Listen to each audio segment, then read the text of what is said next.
how dumb can you be? But Betty, Don't you dare call me by my name, you scum!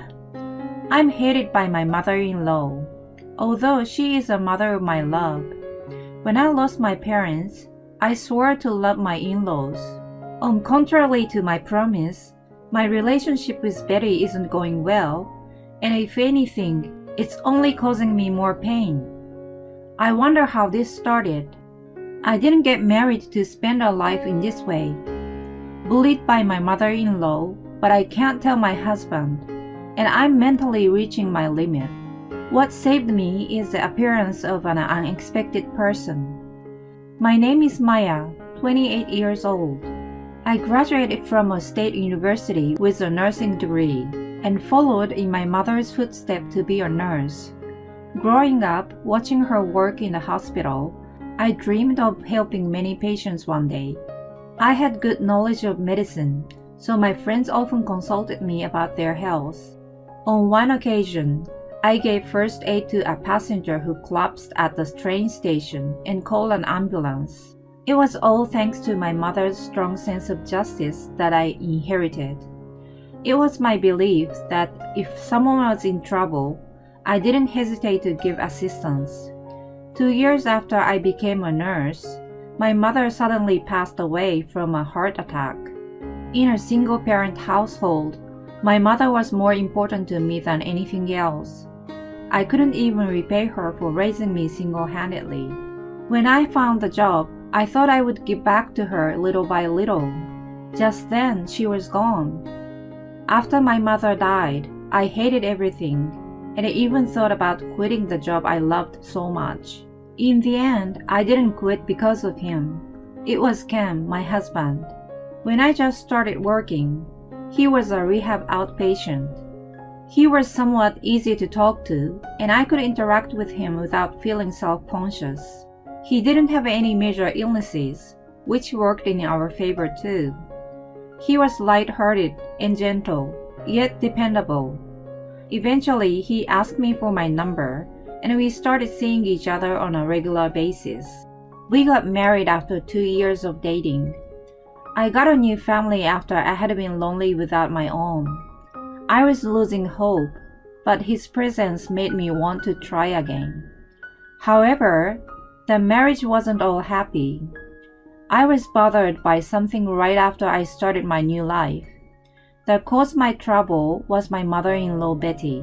She was far out from the mother figure I envisioned. Initially, Ken and I were living together in his apartment. About 2 weeks into our honeymoon, Betty paid a surprise visit. She told me, "Maya, I'm not feeling so well these days." I was obliged to listen because I knew she was relying on me as a nurse. "Oh no, what's exactly wrong?" "Not really about my health, but I'm concerned about my living situation. My husband and I are alone, so I worry if anything happens." "Well, when you need help, you can always call me." "But maybe we get worse while calling you. Maybe we die while waiting." If it comes to that, you need to call an ambulance." Then she gave me a bright smile and uttered unexpected words. "So Maya, let's live together." "What?" It was such a sudden request that I didn't know how to reply. She continued talking cheerily, while I was just flabbergasted. "You're a nurse, so I feel safe when something happens." "Wait, I can't decide on such a big thing right away." No, I'm not telling you to move in now. But I'm not getting younger, so it's better sooner than later." "I see. You'll be freed from paying rent, so isn't it better for you too? Please think about it." She left looking satisfied. Since then, I received numerous calls from her asking about the move. I thought about consulting Cam, but he happened to be in the middle of the peak season at work and didn't seem to have time to discuss such an important matter. Just as I was contemplating, he mentioned, My mom told me, but are we supposed to move in with her sometime?" "Really?" She sounded quite happy about it. She said she felt safe having you with her. Wait a minute. She's getting carried away on her own. Oh yeah? We both work, so I think it's not a bad idea. Your housework will be lighter, you know. He had a point. Having a double income was financially beneficial, but the chores became poor. I often had no energy to cook dinner after work, so I prepared TV dinners or had takeaways. Ken always said he didn't mind, but I was skeptical. Once I started thinking about it, more and more concerns piled up in my mind. I came to think that it might be best to move in with the in-laws for him. As a result, I reluctantly agreed to Betty's request. Thus, just 2 months after our marriage, we started living with my in-laws. At first, Betty treated me as kindly as she could. Thank you so much for moving in with us. We are grateful to have an excellent daughter-in-law like you. I will take up the chores so you can focus on your work now. That being said, part of me expected that my life was going to be easier. But in reality, instead of becoming easier, what awaited me was living in hell. Just 1 week after I moved in, her attitude toward me took a drastic turn. She began discreetly bullying me. Hey Maya, are you really going to depend on me for all housework? I don't intend to. I do cleaning and washing on my days off. Huh. Who do you think you are? Isn't that a little unfair, you being a daughter-in-law? No, I don't mean to. It's obvious. You put everything on my shoulders and just want to make money for yourself. So sneaky. My mouth was agape to hear such an accusation from her. Who said all the housework was going to be taken care of in the first place? Since then, I tried to help her as much as I could. I prepared breakfast and did laundry before going to work. If I got off work on time, I cooked dinner. Every time it was for Cam, Betty, and my father-in-law, the 4 of us. I had come to regret that my life with Ken alone was so much easier. As a nurse, my days off were random. Ken was a normal office worker, so our days off coincided only a few times a month. I was off on a weekday and planned to go out for the first time in a while that day. I finished the chores and went to find Betty in the living room. Hey Betty, I'll be out for a bit. What? Where do you think you're going? Just going to a mall. I have to buy a birthday present for my colleague. I will be back soon. All of a sudden, Betty turned red, fuming. What the hell did you say? Going shopping? You got a nerve for a daughter-in-law. Once she became hysterical, it was out of my control. She lost her temper and lashed out at me with her personal point of view. It's not fair that you get to go out. You can't even do your chores right, and you think you deserve to go out? If you have time to hang around, get to your housework. She showed such a temperament only in front of me, and acted so gently in front of Ken and her husband. Gradually, her hostility escalated, and she even began to complain about my work. I was pressured to quit my job just 4 months after moving in with her. When I spoke to Ken about my resignation, he was concerned, but I still couldn't tell him what was going on. I only said that I was worn out and needed a break, to which he agreed. I loved my challenging job, but I was mentally exhausted that I couldn't face my work properly. It was all a ploy by Betty. The next thing I knew, she was controlling all aspects of my life. Was I going to be her puppet as long as she lived? Was I going to let her dominate me forever? Although I struggled, she showed her malice only when we were alone. I planned to record her bullying for proof, but I got too nervous when it came down to it and didn't work out in the end.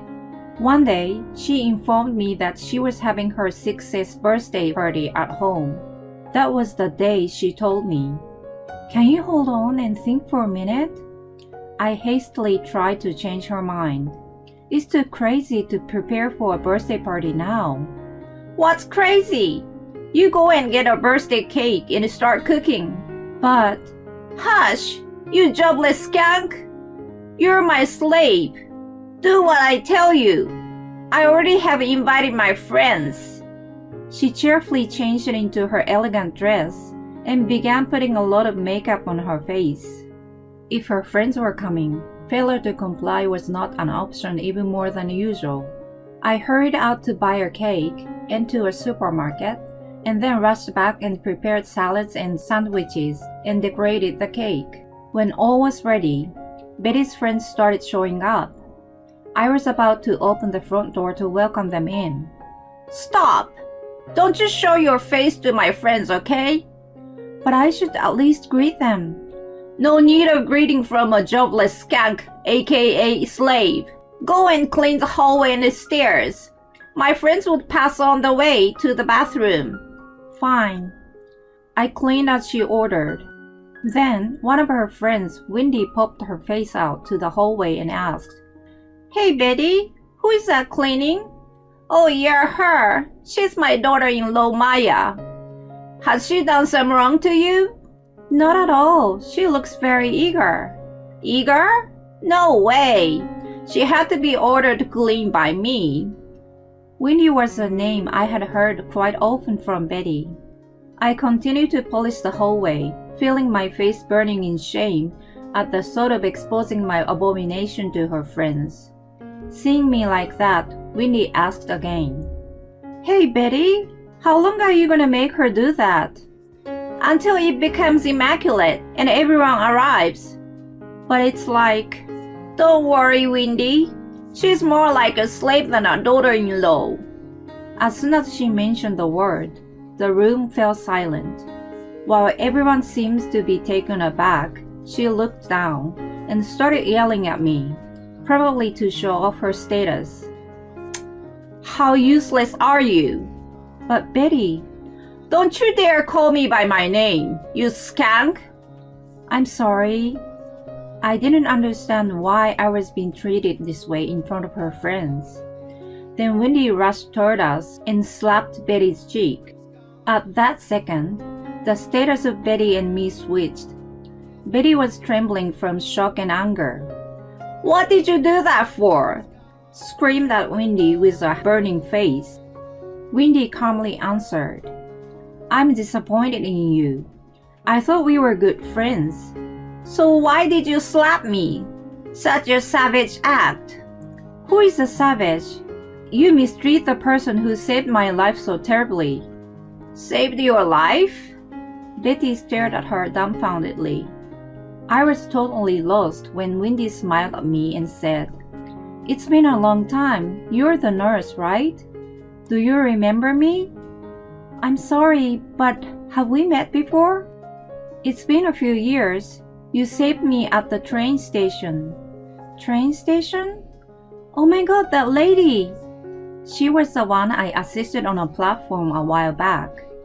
I remember giving first aid to her, who was unconscious at the time, and calling for an ambulance while frantically talking to her. I suppose she remembered the whole thing.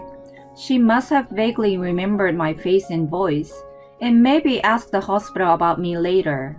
I'd never imagined that I was going to meet her again in such a circumstance. I was surprised, but Wendy happily continued her story. I thank you so much for your help. I still remember you holding my hand and talking to me until the paramedics arrived. I'm so glad that you made it. I owe it to you. I've been hoping to thank you in person, but never imagined you're in such a terrible condition. Her words prompted the other friends to coldly stare at Betty.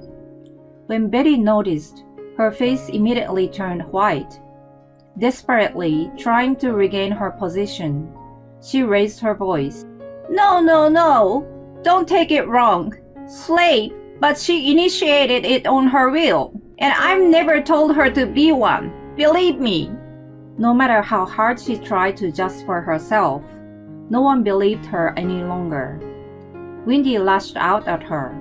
"You're the worst kind to treat this honorable woman in such a terrible way. She's the wife of your precious son, isn't she? Yet you call her a slave? You have no compassion." Wait, Wendy, I don't mean to. Then how do you mean? I remember her thriving and glowing with full of life back then, and now she looks so pained. I have no doubt you took the life out of her. Apologize to her now. What are you waiting for? Betty shed tears being scolded by Wendy, and resentfully apologized to me. The birthday party was a mess afterward. Everyone changed the way they looked at Betty. Discovering her true nature, they left one by one. Wendy stayed back and explained the whole ordeal to Ken and my father-in-law. All the facts came out, and Betty's malice was exposed. My father-in-law was outraged and immediately demanded a divorce. "Get out of here now," he scolded Betty, who frantically apologized in tears. It had become an uncontrollable chaos. My father-in-law hired a divorce attorney the next day, and Betty was kicked out of the house. She had been a penniless housewife and lost her home and family at once. What kind of life she was going to lead from then on? I didn't want to imagine how miserable it was going to be, but I had no sympathy for her. She had planted the seed on her own. As for me, I still live with Ken and my father-in-law.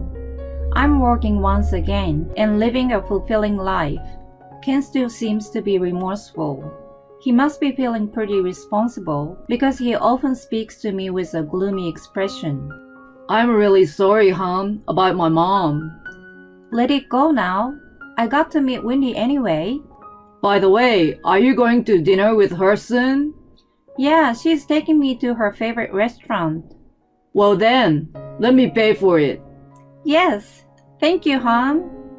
Winnie and I became good friends after the incident. I never thought that what I naturally did to help back then would turn around and come back to me in such a good way. I'm assured now that my way of life is not wrong. With this in mind, I will live on.